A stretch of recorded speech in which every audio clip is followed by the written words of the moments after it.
É isso aí, galerinha. Vamos fazer aqui então adição de frações. Como que a gente faz aqui no primeiro caso?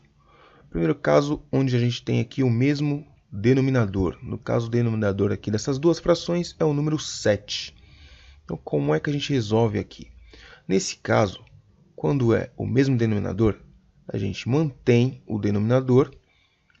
Então, o 7 permanece e simplesmente somamos os numeradores, tá? Então, aqui 2 mais 3, 5 sétimos. Então, quando é mesmo denominador, mantém o denominador e soma os numeradores. Tranquilo.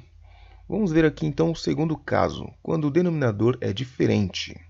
Quando temos denominadores diferentes, o procedimento é um pouquinho mais, como posso dizer, é um pouquinho mais de trabalho, tá?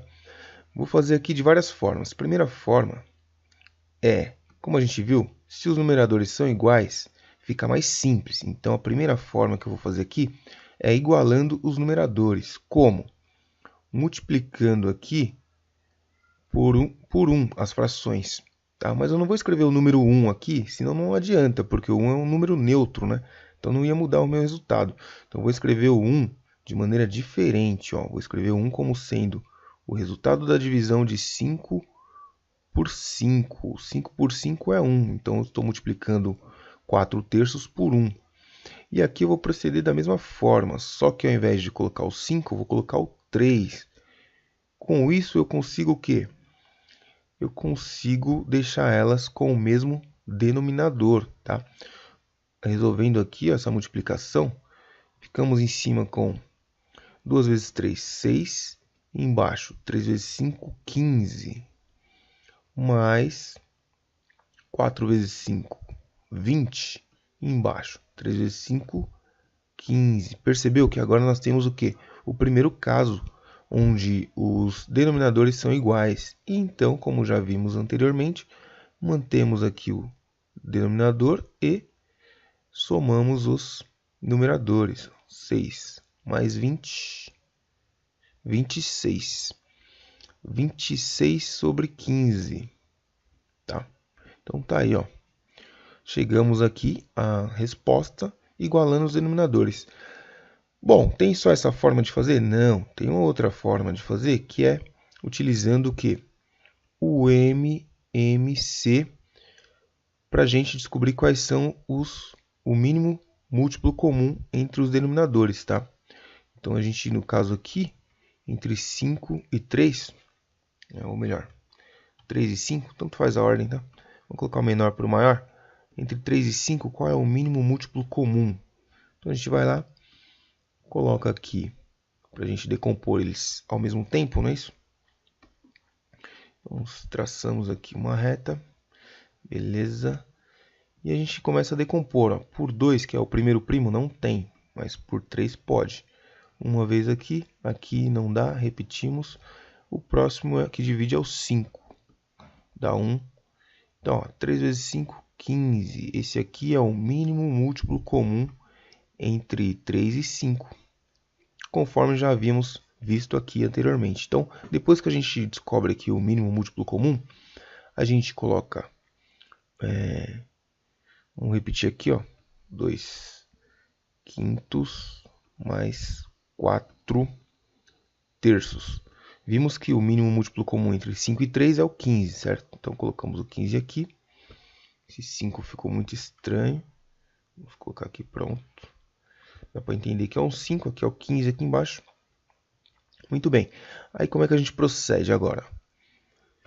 15 eu vou dividir por 5, certo? Vou dividir pelo denominador e multiplicar o resultado pelo numerador.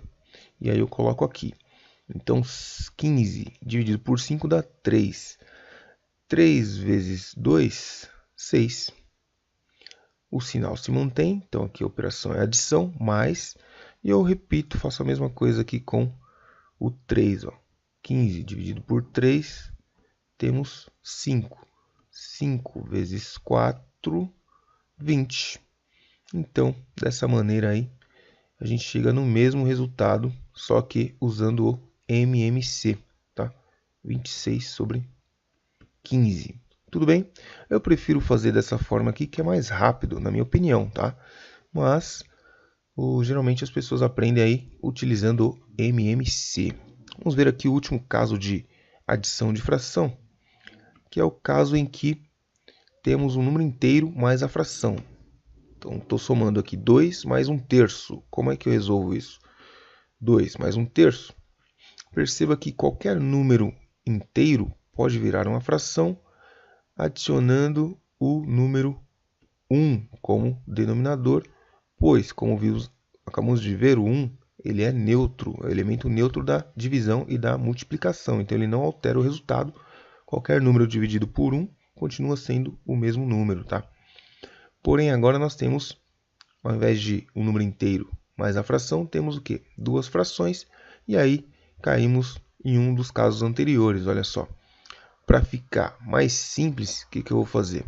Deixar eles com o mesmo denominador. E aqui fica mais fácil, né? Porque eu tenho só o 3 aqui e aqui o 1. Então eu vou multiplicar esse daqui, ó, a primeira fração, por 1 também. Só que, lembra, a gente não vai escrever 1. A gente vai escrever 1 de outra forma, ó, como sendo uma divisão de 3 por 3, que dá 1. E 2 vezes 1 continua sendo 2. Não estamos alterando nada. Só que agora eu tenho o quê? O mesmo denominador. 2 vezes 3, 6. Embaixo, 3 vezes 1, 3. Mais 1/3. Olha aí, ó, mesmo denominador. Como é que faz mesmo? Primeiro caso, ó, mantém o denominador e soma os numeradores. 6 mais 1, 7. 7/3 é o resultado da nossa conta. Tranquilo? Então essa foi uma videoaula aí sobre adição de fração, como é que faz. Para tirar suas dúvidas, vou dedicar aí aos meus alunos aí do 6º ano, que são gente boa pra caramba aí. E não esquece de se inscrever e deixar um like. Tamo junto, até mais.